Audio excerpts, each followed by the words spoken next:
Lei 11.645 de 2008, a qual estabelece as diretrizes e bases da educação nacional para incluir no currículo oficial da rede de ensino a obrigatoriedade da temática História e Cultura Afro-Brasileira e Indígena, abre as portas para levar aos alunos o conhecimento sobre a caretada. Dança que chegou até nós pelos nossos ancestrais e que ainda se faz presente nos povoados onde moram os quilombolas. O tema foi escolhido pelo interesse em se entender como a caretada foi tratada pelos pesquisadores e pela historiografia, buscando nas entrelinhas dos textos respostas que nos ajudassem a esclarecer os motivos que levaram a caretada a se tornar uma dança praticamente desconhecida da população paracatuense. E ainda, buscando compreender os motivos que levaram a caretada a não mais se apresentar pelas ruas centrais da cidade.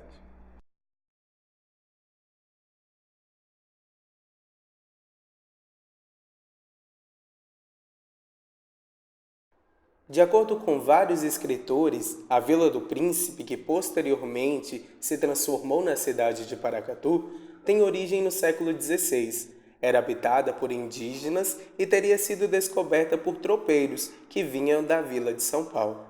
Como outras cidades do Brasil, surgiu como ponto de parada de bandeirantes que buscavam conquistar terras, índios e o ouro da região. O interior do Brasil foi esquadrinhado pelos bandeirantes, pelos pecuaristas e pelos aventureiros durante todo o período colonial. Esse trecho descrito no livro faz referência aos bandeirantes que aqui vieram em busca de riquezas. Porém, os livros não mostram alguns elementos essenciais, como os bandeirantes vieram sozinhos? É claro que não. Com eles vieram um enorme contingente de negros escravizados, ou seja, foram forçados a essa situação. E certamente, sem essa mão de obra, eles nem teriam vindo. Sem essa mão de obra, os senhores não desbravariam nada, não retirariam nenhum ouro e jamais conseguiriam construir uma cidade.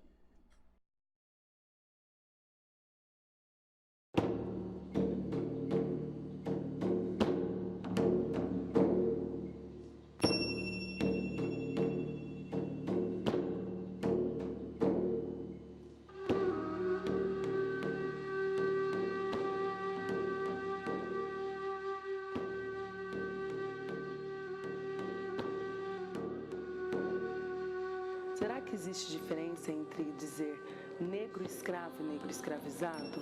Se a gente pensar negro escravo, a gente está falando de uma condição que parece ser inerente à condição de negro. Quando a gente fala negro escravizado, a gente traz à tona a relação histórica e cultural que o coloca na condição de escravo.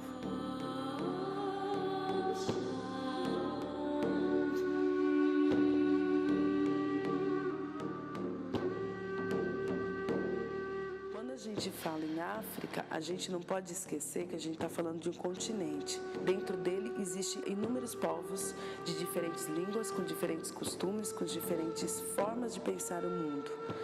Quando a gente fala dos povos que vieram para o Brasil, a gente também não está falando de todo o continente africano, mas de regiões específicas.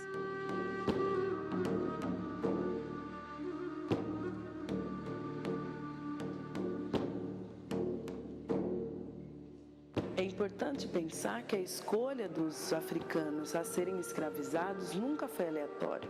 Essa escolha era feita justamente por aquilo que aqueles africanos tinham de conhecimento que deveria servir para a economia desenvolvida aqui no Brasil. Portanto, a produção em larga escala de produtos agrícolas como açúcar, tabaco, dentre outros, até a exploração do ouro, somente foi possível pelas tecnologias trazidas para o Brasil pelos africanos durante o tráfico negreiro. Os produtos comumente utilizados para a manutenção dos engenhos eram, em sua maioria, materiais ferrosos, como machados, enxadas e foices. Diversos artefatos encontrados em antigos engenhos podem ser produtos de trabalho de escravos que aqui deram continuidade a seu ofício de ferreiros, além da possibilidade de alguns utensílios terem sido trazidos da África, como por exemplo a bateia, um utensílio utilizado na exploração de ouro de povos da região da Costa da Mina, que aqui se fez presente durante o período da mineração em Minas Gerais durante o século XVIII.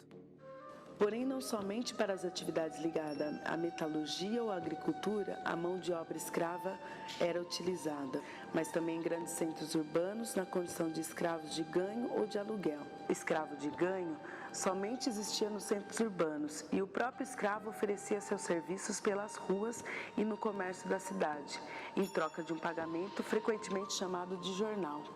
Parte do dinheiro que ele recebia ficava com o senhor e o restante ficava com o escravo, que com pouco dinheiro precisava pagar por sua alimentação e, em muitos casos, pela sua moradia. E quando a gente fala de escravo, a gente tem que pensar muito para além da ausência de liberdade, mas pensar num processo de desumanização e despersonalização desse indivíduo, retirando a sua identidade e a sua memória coletiva e individual e transformando ele em mercadoria.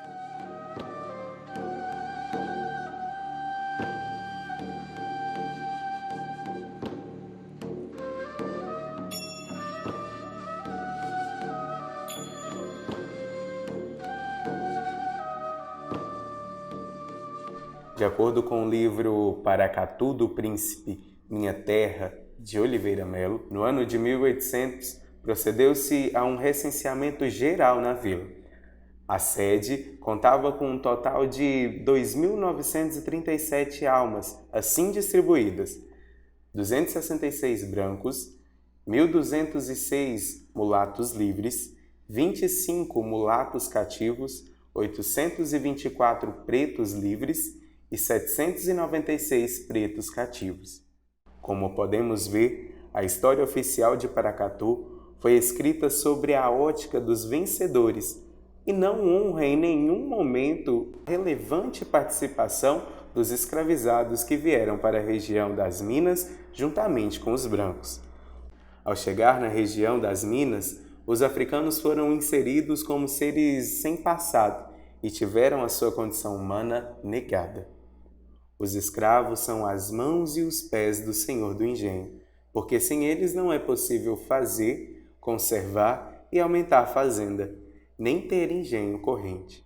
Não podemos negar que, em nossa região, os escravizados também foram as mãos e pés dos que aqui vieram para explorar as minas de ouro existentes.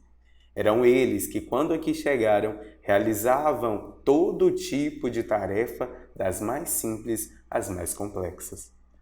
Conforme consta no livro de Marcos de Amorim Coelho, os escravizados que vieram da costa africana para o Brasil, Bahia e posteriormente para Minas Gerais, geralmente eram altos e corpulentos e de nível cultural elevado. Eles foram de fundamental importância para a nossa região, pois tinham milênios de experiência em mineração e foram trazidos para cá para realizar essa função. Mas mesmo diante da dominação branca, a nossa gente não deixou de inventar e inovar.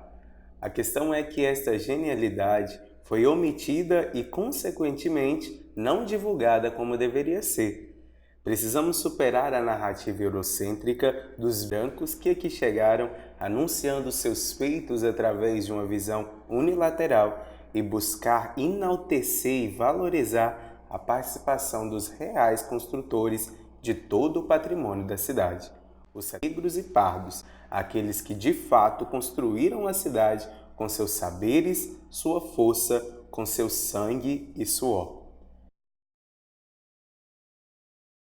Minas Gerais tem 229 comunidades quilombolas reconhecidas pela Fundação Palmares e em processo de titulação, 5 delas no município de Paracatu, sendo São Domingos, Machadinho, Família dos Amaros, Cercado e Pontal. Paulo Sérgio Moreira Silva, que realizou relevante pesquisa sobre a caretada, afirma que as evidências deixam claras as origens africanas da caretagem, como referência direta aos cultos bantus. Por outro lado, esclarece que a prática da cidade de Paracatu conta com características próprias, embora haja semelhanças diretas com a prática cultural realizada no Recôncavo Baiano, especialmente por ser uma manifestação de negros mascarados seguindo a dinâmica da Zambiapunga, prática baiana assemelhada à caretagem. Assim, surge em nossa região a caretada, prática quilombola atualmente desenvolvida pelos remanescentes dos quilombolas de Paracatu, que tentam manter vivas as tradições de seus antepassados. Trata-se de uma manifestação de origem africana que incorpora elementos da religiosidade brasileira, o que dá a ela traços de identidade únicos.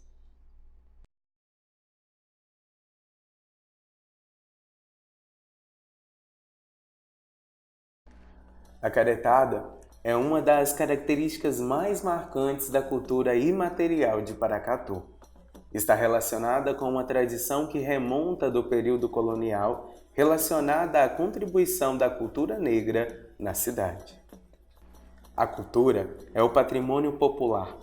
Cada povo tem sua própria cultura e, consequentemente, seu patrimônio cultural característico. No caso da caretada, ela faz parte do patrimônio imaterial dos negros quilombolas. Essa pluralidade cultural é o que individualiza e diferencia um povo dos demais. A cidade de Paracatu tem sua cultura particular, ainda com resquícios de hábitos, costumes e modos de viver do passado. Embora muitas transformações substanciais já tenham ocorrido dos tempos remotos até os dias atuais, como explica o escritor paracatuense Oliveira Melo. Em Paracatu, assim como em todo o Brasil, a população negra é marginalizada pelo preconceito herdado da própria colonização do país, que trouxe a ideia de negros como seres diferentes, sem direitos, apenas servos dos brancos. Ideia essa que formaliza as ideias preconcebidas sobre essa parte da população, deixando-a à margem da própria sociedade e negando-lhe o pleno exercício da cidadania. Dessa forma, valorizar a caretada como cultura quilombola é celebrar a liberdade de um povo que nasceu para ser livre, de um povo que faz parte dos mais de 2 séculos da história paracatuense. A caretada faz parte da tradição negra, é uma característica que os marca e por isso necessita ser reconhecida como patrimônio cultural deles, ou seja, aceita como parte da história dos quilombolas, história essa cheia de lutas e tradições, história que não pertence a todo o povo de Paracatu, mas uma parcela da população do município que não pode ser marginalizada, o que não ocorre, visto que a caretagem está sendo quase esquecida pela população. A caretada, além de ser uma dança, é uma manifestação pública de autoafirmação dos negros e de seu desejo de igualdade. Daí ser visualizada como afronta pelas classes dominantes que propagavam o temor à apresentação, não por medo dela em si, mas pelo que ela significava, e cientes de seu preconceito, pelo medo também das possíveis retaliações que poderiam ocorrer em razão dos rostos encobertos. É justamente essa a proposta da educação intercultural, promover o diálogo entre as culturas num processo de ensino-aprendizagem que inclua todas elas, rejeitando o etnocentrismo e levando às necessárias reflexões críticas da cultura dominante, modificando assim os modos de pensar e agir. É necessário discutir, portanto, sobre as práticas docentes voltadas para o diálogo, para a valorização e o respeito às diferenças, para a diversidade e para a singularidade do sujeito enquanto protagonista social. É nesse contexto que se insere a caretada, como uma prática cultural da população afrodescendente e que, sem dúvidas, retrata uma importante parte da história dos negros de Paracatu. Portanto, é imperativo tratar essa manifestação como patrimônio cultural que, além de preservada, deve ser difundida como forma de valorização da cultura viva, e não somente atentar-se a ela quando já estiver morta, como explica o historiador Michel de Certeau em seu livro A Cultura no Plural. A herança negra está presente em Paracatu por todos os lados, desde o calçamento das ruas, na construção dos casarios e igrejas, nas práticas religiosas, nas danças, usos e costumes e até nos mecanismos de resistência. A caretada, nesse sentido, é uma experiência pedagógica que potencializa o trabalho coletivo, une as pessoas, podendo despertar um sentimento de pertencimento de grupo. A dança tem uma forte ligação com a identidade de um povo e, como cultura da oralidade, pode se transformar com o passar do tempo. A caretada é uma dança religiosa que manifesta a cultura e tradição dos povos de descendência africana que vivem em quilombos existentes em Paracatu. É uma folia em louvor a São João Batista que conta com muitas fantasias e música, tanto pelas coreografias festivas quanto pelos rituais religiosos. Essas celebrações reafirmam, através da música e da dança, laços sociais e raízes que aproximam os homens, movimentam e resgatam lembranças, emoções e lutas.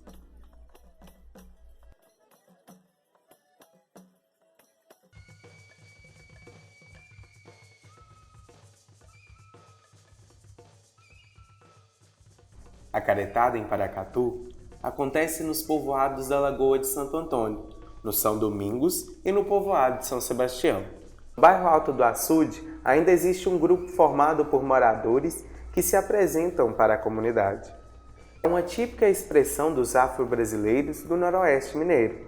Apenas homens participam do ritual em si, embora as mulheres auxiliem em algumas etapas do trabalho.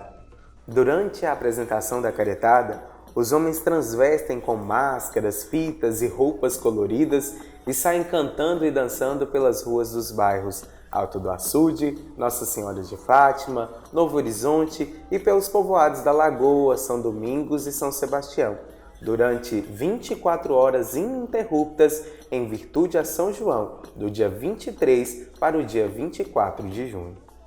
A prática da dança é sem dúvida uma herança africana, mas que se mesclou com a identidade brasileira e assim reelaborou a folia negra, mantendo aspectos tradicionais como o uso de máscaras, mas abrindo espaço para uma nova identidade que exalta a todos os participantes do ritual.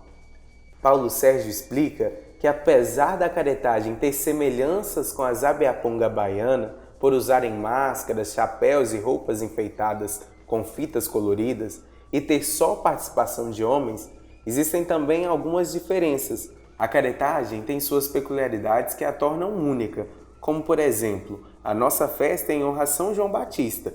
Já a zabiapunga homenageia os mortos na véspera de finados. Na caretada, os dançarinos utilizam guizos no tornozelo e bastões nas mãos. E na zabiapunga utilizam enxadas e cornetas. O festejo é muito esperado pelos quilombolas, apreciadores e diversos convidados. No dia em que acontece a festa, as casas, ruas e estradas dos povoados do São Sebastião, Lagoa e São Domingos ficam muito iluminadas com as fogueiras acesas à espera dos caretas. Ao saírem para a cerimônia, os caretas seguem parando em frente a cada uma das residências para ali fazerem as suas apresentações. Para Alexandre de Oliveira Gama, historiador paracatuense, esse trajeto se dá por toda a noite e madrugada até a manhã do dia 24, quando serão recebidos na casa do festeiro, juntamente com a comunidade quilombola que os aguarda. Assim, a caretada é concebida por uma dança de coroação a São João Batista, que antecede a novena intencionada a ele, apresentada do dia 23 para o dia 24 de junho, momento em que os negros, especialmente homens, dão vida ao rito da coreografia, encenada por 40 integrantes, 20 homens travestidos fazendo o papel das damas e 20 cavalheiros, todos mascarados. Não obstante, a utilização das máscaras servia inicialmente para proteger a identidade dos escravos, para que os senhores não os reconhecessem. Paulo Sérgio esclarece em sua pesquisa que, embora a manifestação seja essencialmente realizada por homens, configurando-se uma dança popular negra masculina, as mulheres sempre deram suporte para a realização do evento, desempenhando papéis importantes como ornamentação das casas, confecção das comidas e conservação e manutenção das roupas dos foliões. Em entrevistas realizadas por Paulo Sérgio com mulheres quilombolas, num primeiro momento o contexto do evento desponta um certo preconceito com relação às mulheres, mas para as remanescentes de quilombolas, a não participação das mesmas é parte do próprio ritual e elas respeitam isso, sentem-se importantes ajudando naquilo que são designadas.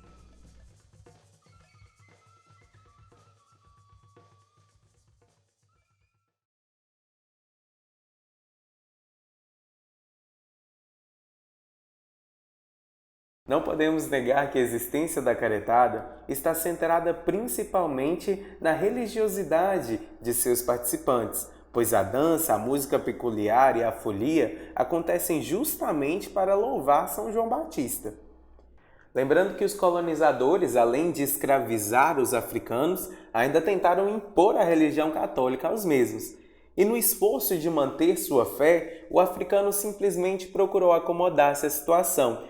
E o processo mais inteligente foi exatamente o de comparar as qualidades de seus orixás com as dos santos católicos.